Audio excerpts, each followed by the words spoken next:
nunca tinha passado por uma situação dessa. Foi a primeira vez que isso aconteceu. E não eram só homens, torcedores de futebol que estavam lá no jogo gritando e ofendendo. Eram crianças, eram mulheres, eram senhoras. Acontece casos isolados, sabe? De alguma pessoa que não é instruída, que é uma pessoa meio que ignorante ou intolerante. Não sei o que acontece, que você vai lá e deixa e passa e releva. Mas isso não dava para passar e relevar porque foi uma coisa bem forte. Poderia até deixar para lá e não falar nada, mas eu resolvi falar. Resolvi falar para abraçar um pouco essa causa, assim, para que isso não aconteça mais futuramente.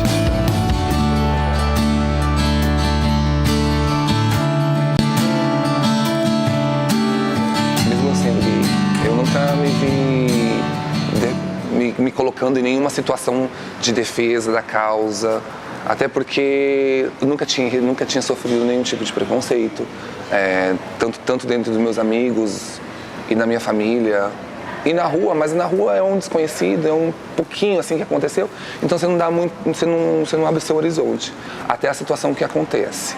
E quando acontece, aí você vê que realmente o mundo não é tão legal como você imaginava que fosse e você sente medo, você sente constrangimento, você sente um monte de sentimentos e situação. Mas o que eu tinha que fazer, eu acho que realmente eu cheguei, fui e falei, porque realmente o que aconteceu lá é uma coisa inaceitável e se eu não me pronunciasse, muita gente achava que aquilo ali era uma coisa normal e realmente não é.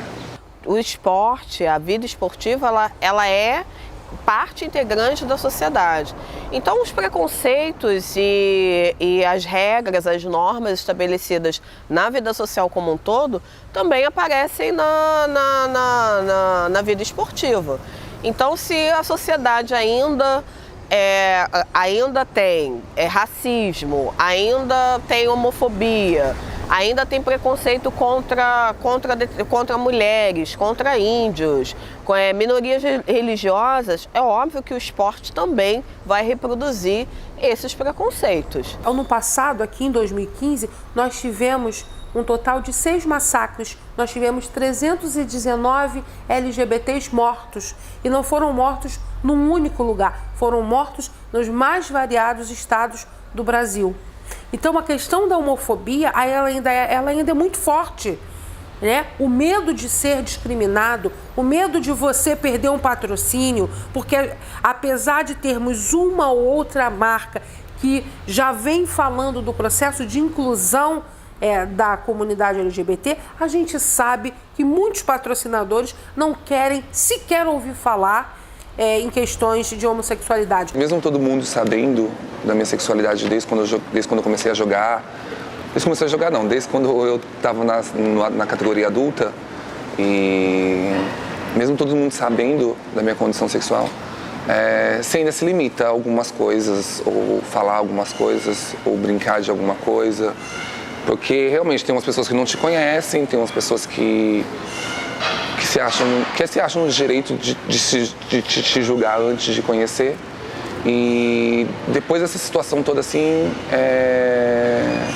as pessoas começaram a me conhecer um pouco mais. Você ir para um lugar sem medo de alguém vir descobrir e comentar e falar que você estava numa boate LS ou que você estava com um namorado, com alguma coisa assim.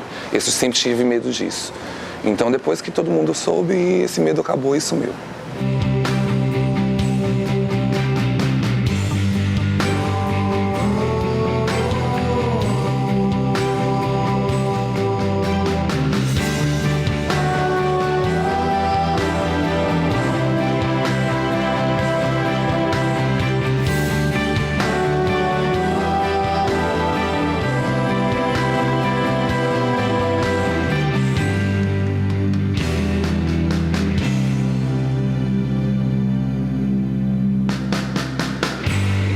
Mais do que um processo da homofobia, a gente tem o machismo. Esse machismo, quando se junta a um processo, né, de homofobia, ou se a gente colocar especificamente com relação, né, às mulheres, com um processo de lesbofobia, ele fica muito pior. Esse preconceito é muito pior.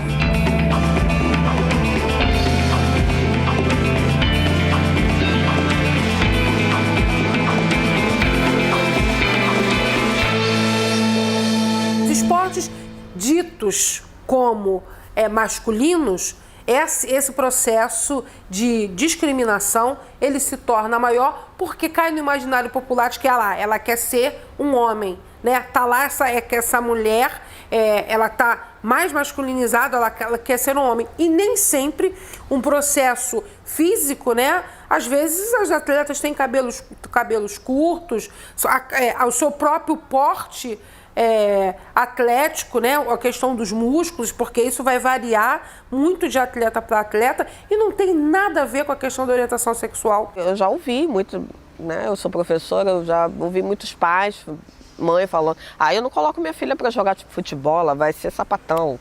Porque essa visão, essa noção de que mulher que pratica futebol, de alguma maneira vai se assemelhar, vai acabar gostando das coisas que um homem gosta e que mulher não pode gostar.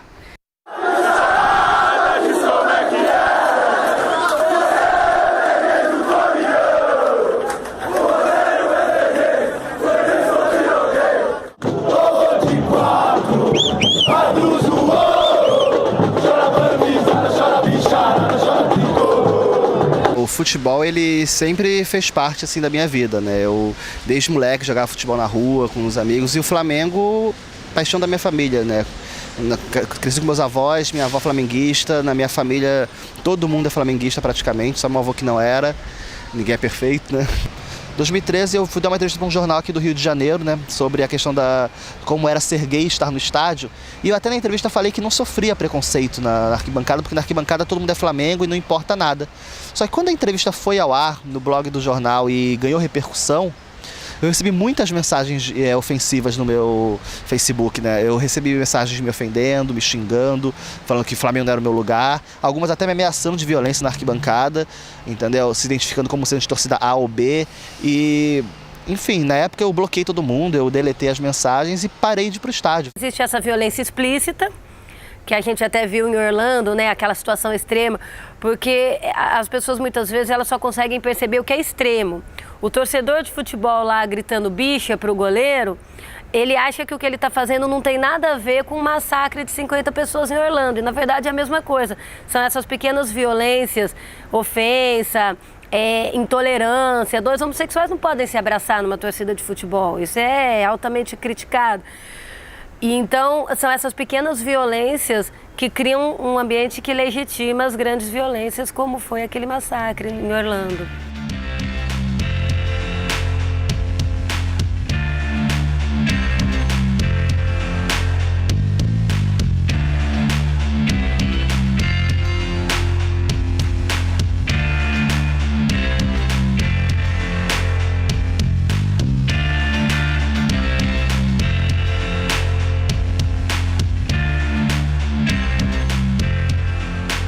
Depois de um tempo, assim, já pro meio do ano passado, pro final, que eu conheci uma torcida embrionária ainda, que é a Comuna Rubro-Negra, da qual eu estou fazendo parte, estou construindo, que é uma outra filosofia de torcida que a gente quer implementar dentro dos estádios, uma torcida mais inclusiva, uma torcida que apoie mais e que consiga trazer uma nova cultura para a arquibancada, uma cultura que respeite as mulheres, uma cultura que respeite os direitos das minorias, uma cultura que respeite o Flamengo como sendo um patrimônio de todos, não só de um núcleo social. Hoje os principais clubes do Brasil têm torcidas e movimentos de orientação sexual.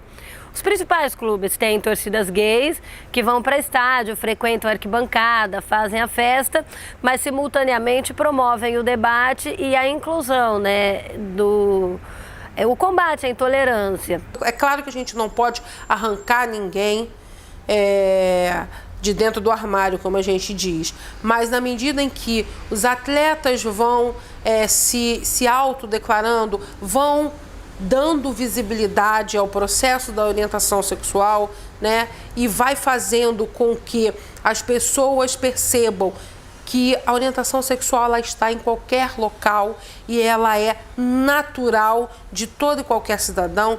Isso é uma ação importante para combater esse processo de preconceito, né? Nada mais é do que, nossa, o meu querido atleta, o meu ídolo, nossa, ele tem uma orientação sexual diferente da minha e olha, ele é uma pessoa igual a mim. Por que no esporte existe essa discussão? Porque a sociedade está discutindo isso com mais continuidade, de maneira mais sistemática.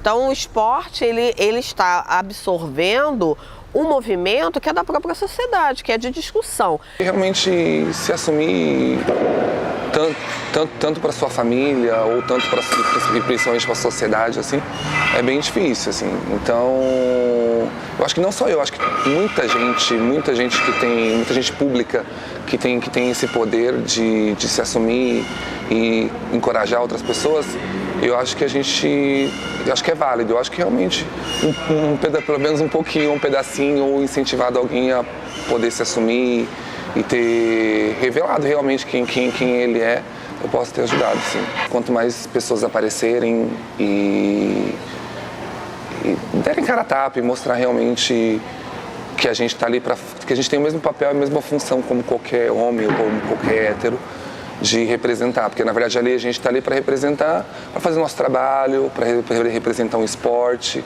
representar o que a gente gosta, mesmo assim, independente do que a gente é fora da quadra.